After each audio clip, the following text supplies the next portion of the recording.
السلام عليكم. جيت لكم اليوم بواحد الوصفه ديال السعال، وصفه منقوله، وانا دابا كنهضر معكم وانا مريضه وفيا الكحبه وربي اللي عالم بيا، قلت لكم نجربها وما نبقاوش نشاركها معكم.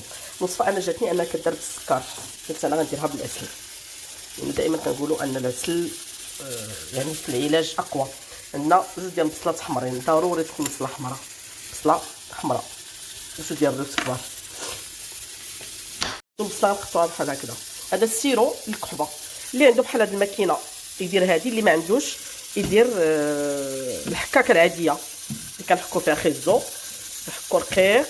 كنشدو سيادي سيداتي هاد البصله كنديروها في الماشين ديالنا هكا كامله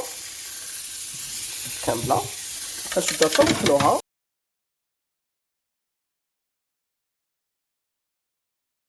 البصله اللي عطينا وخرجنا منها الماء ديالها هو غادي نشدو العسل ديالنا، غادي نخويو فواحد القرعه بحال هكذا. ما تنساوش ان راه البصله كتكون حاره، انا غندير كونتيتي ديال العسل لانه هاد الكميه هادي كنفرقها انا وختي، وغادي نخوي البصله ديالي. شفتوا اللون ديالها؟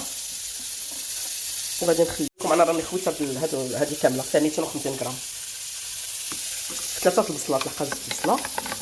نشد الكميه، نحرك مزيان. يعني الا حكيتوها في الحكاكه غادي تخصكم من بعد تصفيوها باش تعطينا هاد الماء هذا، باش يعطينا هكا يكون السيرو. نحركو مزيان ومن بعد خليوها، المهم خليوها ترتاح ومن بعد شربوها. مفيده جدا، كدير المناعه، انتيبيوتيك طبيعي، مضاد حيوي طبيعي.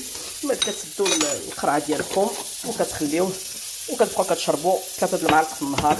الله يشافي الجميع.